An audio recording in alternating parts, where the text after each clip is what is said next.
La llegada del sol en el amanecer disipa la oscuridad de la noche y marca el fin del dominio de la luna. Este es el origen de uno de los principales mitos de los aztecas, quienes veneraban y recreaban ese mito precisamente aquí, en el Templo Mayor, en el edificio principal del Imperio Mexica. Muy cierto, Javier, y precisamente tuvieron que pasar varios siglos para retomar este pasaje de la mitología azteca que forma parte de nuestro pasado prehispánico y que permanecía literalmente enterrado. De esto platicaremos precisamente con el doctor Eduardo Matos Moctezuma, recientemente condecorado con el Princesa de Asturias a las Ciencias Sociales. Tendremos también un reportaje de Óscar Helguera sobre la digitalización de los archivos del Museo Nacional de Antropología y contaremos en la sección México en 100 objetos con la colaboración de Paola Sánchez, quien nos acercará, nos aproximará a ese misterio del gran monolito que es la Coyolxauhqui. Así es, Javier, también en Novedad de la Patria tendremos a nuestro compañero José Meléndez platicarnos de la historia del templo de San Hipólito ligado a la caída de la gran Tenochtitlán. Como ven, mucho que compartir con la X en la frente. Acompáñenos.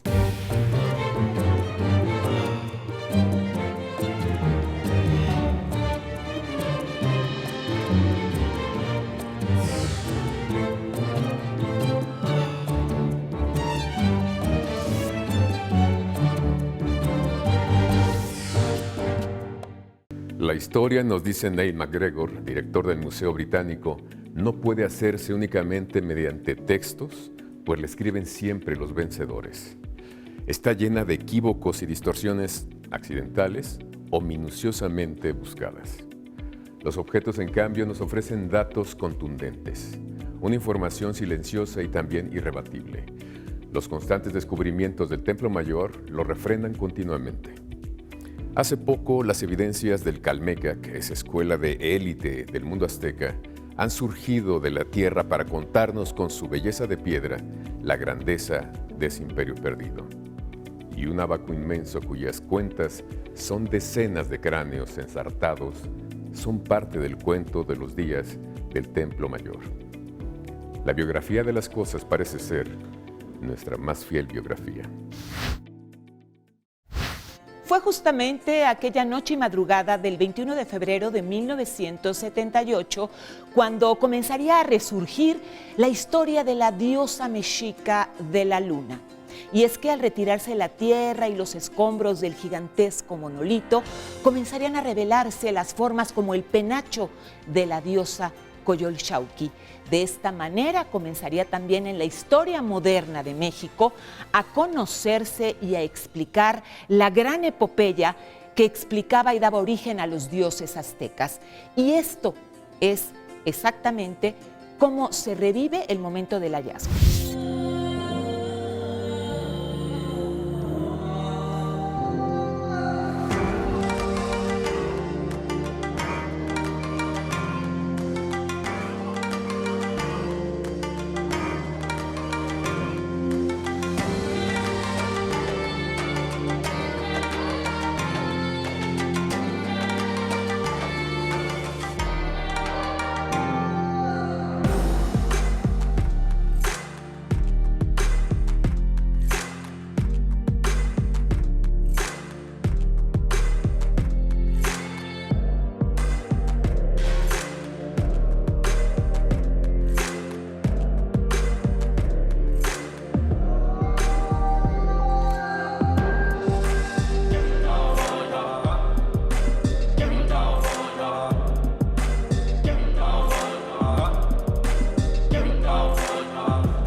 Eduardo Matos Moctezuma, casi medio siglo del Templo Mayor, tu gran obra, y seguimos todavía manejándonos con mitos y realidades a medias. ¿Qué piensas de esto?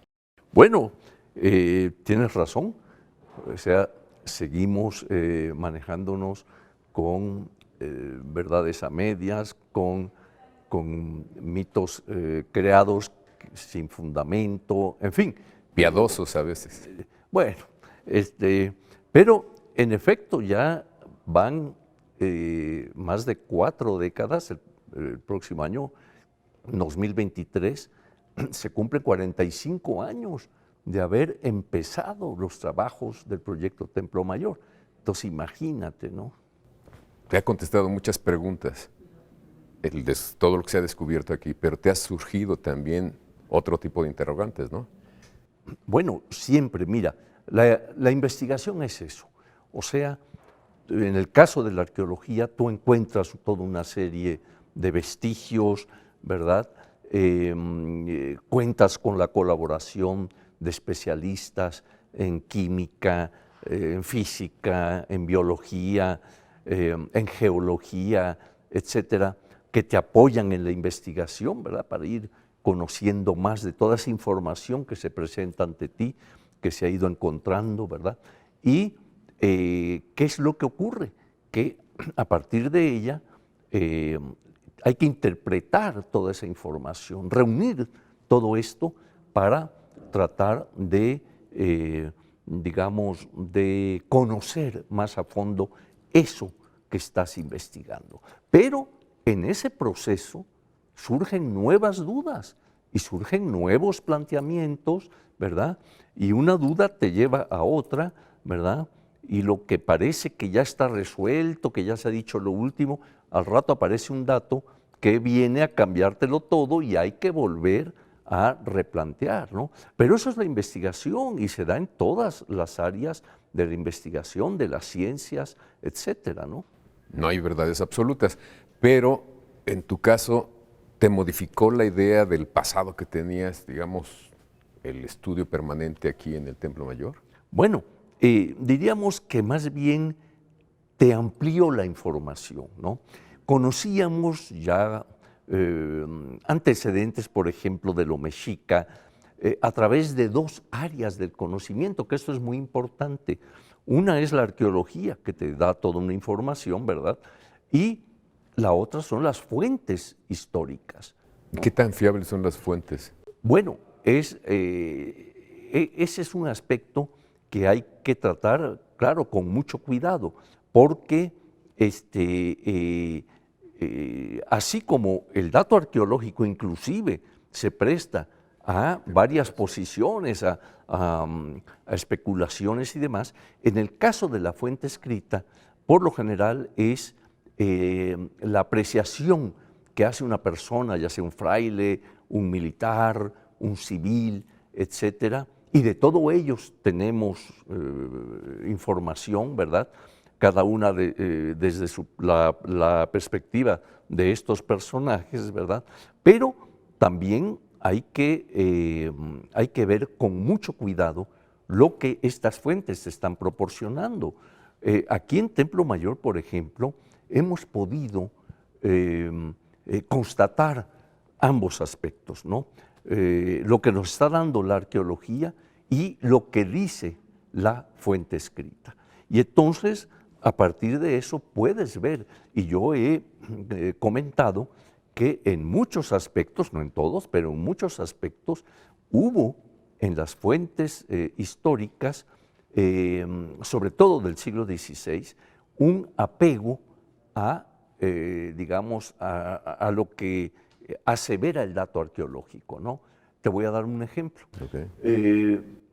De repente nosotros vemos en el llamado Códice Durán, de Fray Diego Durán, un dominico, ¿verdad? Varias imágenes del Templo Mayor, ¿no? Ahí se ven las dos partes que conforman el edificio, en la parte alta los adoratorios de Tlaloc y de Huitzilopochtli, etcétera, etcétera, etcétera. Pero hay una lámina en la que, digamos, en la parte baja de la lámina vemos unas serpientes que se están encontrando, ¿no? Entonces pensábamos, bueno, esto ¿a qué se referirá?, ¿no? De repente, aquí en Templo Mayor encontramos serpientes ondulantes de cerca de 7 metros de extensión cada una, que en efecto vienen encontrándose, ¿verdad? Y que era un elemento que, aunque apareció en la etapa 4, una etapa que no vieron los españoles, eran elementos repetitivos, o sea, por el carácter del templo mismo, eran elementos que, aunque se hiciera una nueva etapa constructiva, volvían a colocarse. Esa etapa es la sobreconstrucción que hicieron. ¿no? Ok.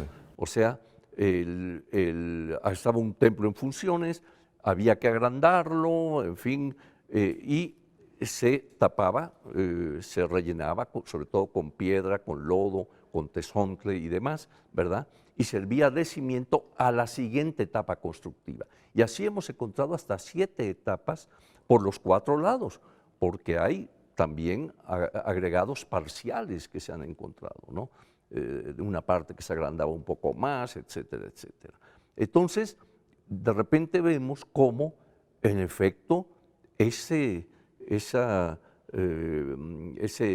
pintura del Códice Durán, ¿verdad? En esa lámina en que se representan estas serpientes, efectivamente, la arqueología nos las está proporcionando. Tenemos que ir a un corte, Eduardo, y Sí. regresamos contigo. Desde el siglo pasado, el doctor Manuel Gamio daba seguimiento a las fuentes históricas que ubicaban el Templo Mayor de los Aztecas por debajo de los cimientos de la entonces casa del conquistador Alonso de Ávila. Sus corazonadas se vendrían a confirmar en mayo de 1914 al derrumbarse una vieja casona en el punto de las calles de Seminario con el cruce de la entonces calle de Santa Teresa, hoy calle de Guatemala, en donde nos encontramos. Así él fue el primero en ubicar el Templo Mayor al encontrar vestigios de este templo como una cabeza de diorita de la diosa Coyolxauhqui. Nos vamos a una pausa, pero al regresar vamos a tener el reportaje de Óscar Helguera con el primer banco de imágenes digitales de las colecciones del Museo Nacional de Antropología. Y también en México, en 100 objetos, Paola Sánchez nos contará la historia detrás de la diosa Coyolxauhqui.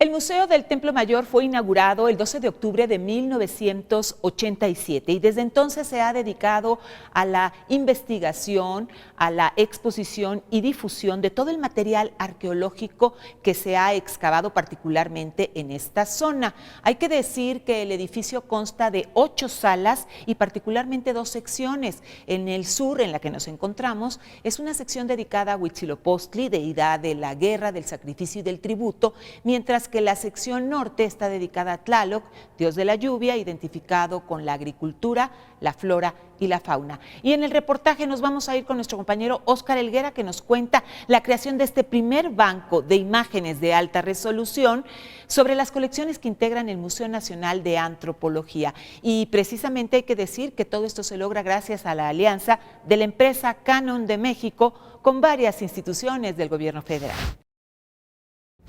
El aprovechamiento de la tecnología, el trabajo en equipo entre el sector público y el sector privado dan como resultado este fascinante proyecto de digitalización de las colecciones del Museo Nacional de Antropología.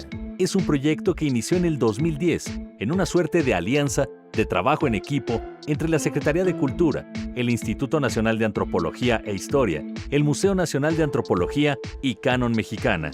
La idea general es crear el primer banco de imágenes digitales de alta resolución de las colecciones del museo, el acervo del archivo histórico y la obra moderna y contemporánea. Esto para apoyar la investigación, conservación y difusión del patrimonio del museo.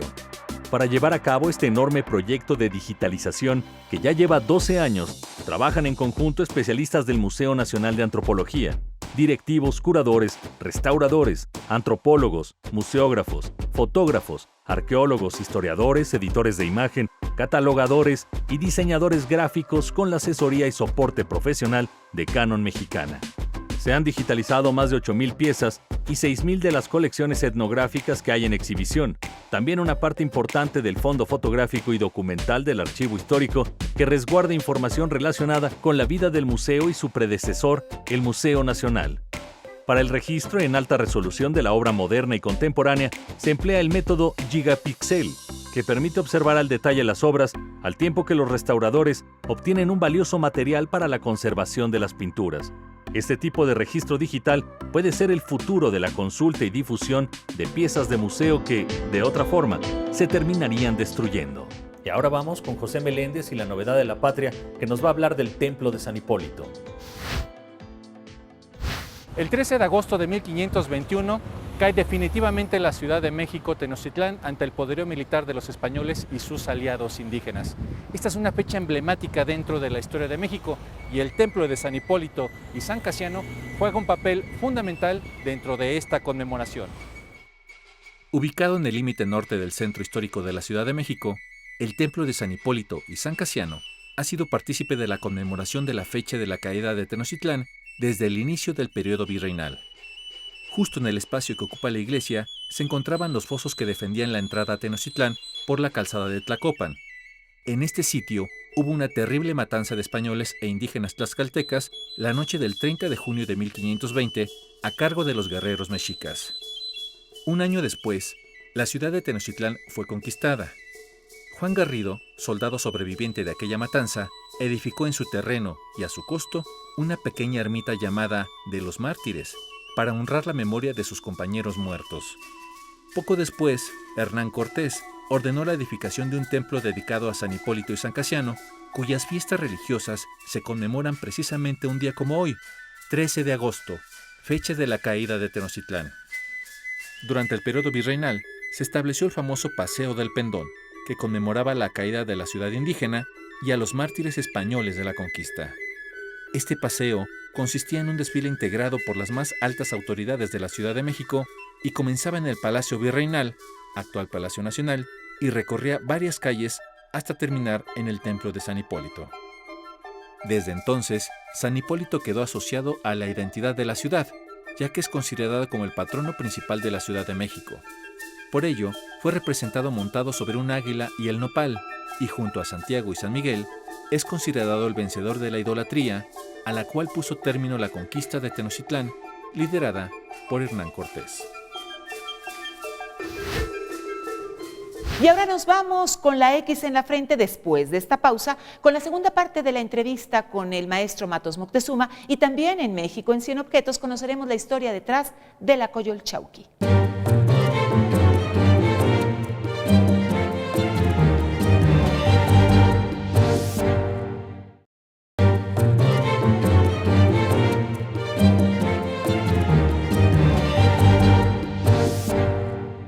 Estamos con el maestro Eduardo Matos y nos estabas explicando algo muy interesante de cómo las fuentes, digamos, se apoyan cuando tienen elementos verdaderos, pero hay matices como el lugar en que tenían estos descubrimientos en el Templo Mayor que estaban del lado de Huitzilopochtli. Exactamente, ¿no? Entonces, lo que encontré es que estos edificios que están cargados frente al templo del dios de la guerra y dios solar, están relacionados en lo que yo llamé el eje de la muerte. O sea, todos ellos, el Cuauhxicalco, lugar de enterramiento, el Zompantli, lugar donde iban a parar los cráneos, el juego de pelota, donde también era una representación, claro. Exactamente, y de la vida y la muerte, ¿no? Sí. O sea, pero entonces encontré que del lado de Tlaloc, y eso ya no aparece en el plano de Sahagún, vienen por lo menos dos edificios también exactamente en esa línea hacia el poniente, ¿verdad? Y es un adoratorio al pie del Templo Mayor dedicado a Tlaloc y con imágenes de este dios. Y ya mucho más acá, no hemos podido excavar en la parte intermedia, pero mucho más acá vemos el templo del dios Hecalquetzalcóatl, el que barría el camino para que la lluvia viniera. Entonces, son dos ejes, en realidad, el de la muerte, ¿verdad?, la guerra, etcétera, y el de la vida, la lluvia y demás, ¿no? Qué interesante, pero también a través de lo que han estado descubriendo aquí en el Templo Mayor se da uno cuenta de que en realidad era una sociedad muy centralista por todas las cosas que se han encontrado aquí que vienen de todas partes del país. Tienes razón. El imperio, porque acuérdate que era la triple alianza, ¿no? Tenochtitlan, Tacuba y Texcoco, ¿verdad? Habían hecho una expansión enorme hacia ambas costas, hacia el sur, el sureste, en fin, ¿verdad? Tenían un enclave inclusive hasta Guatemala, por allá, por Chiapas, por el Soconusco. O sea, se habían expandido conquistando pueblos, ¿no? Sometiendo pueblos y aplicándoles un tributo, en ocasiones muy severo, tributo que tenía que llegar a Tenochtitlan. Entonces, parte de la economía mexica y de la Triple Alianza se sustentaba en esos productos que llegaban acá, además de la propia producción agrícola, en fin, de toda una serie de aspectos, ¿no? Entonces eso finalmente va a traer la desgracia del imperio, ¿no? Porque como Roma, de repente se empezó a desmoronar y sí, como que no se daban cuenta por qué. exactamente. Entonces, aquella sujeción de tantos pueblos a la llegada de los españoles, pues muchos de los pueblos sujetos van a ver una perspectiva de liberación en contra del poder centralizado, ¿verdad?, del mexica y de la Triple Alianza. Así es. Eduardo, pero ¿por qué persiste en esa idea entre historiadores contemporáneos con tanta información, con tantas evidencias, de romantizar, digamos, al pueblo azteca, si también tenía lo suyo, ¿no? Bueno, eso parte desde el siglo XIX. Al momento de la independencia, los insurgentes buscan un símbolo, ¿verdad?, de resistencia contra lo español. ¿Cuál es ese símbolo?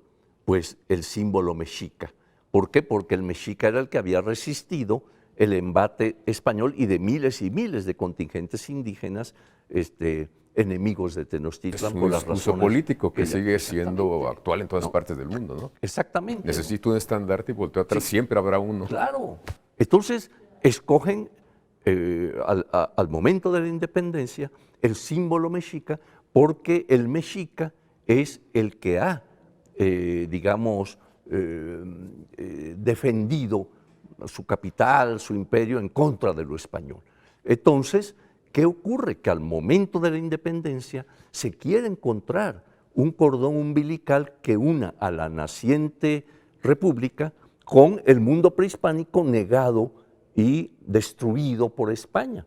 Y entonces, ¿qué mejor que quienes habían resistido? ¿Quiénes eran? Los mexicas, fundamentalmente, en toda esa primera etapa de la conquista, ¿no? Entonces, el símbolo del águila parada sobre el nopal, que es un símbolo mexica, ¿verdad?, queda plasmado en las enseñas nacionales, el escudo y la bandera, ¿no?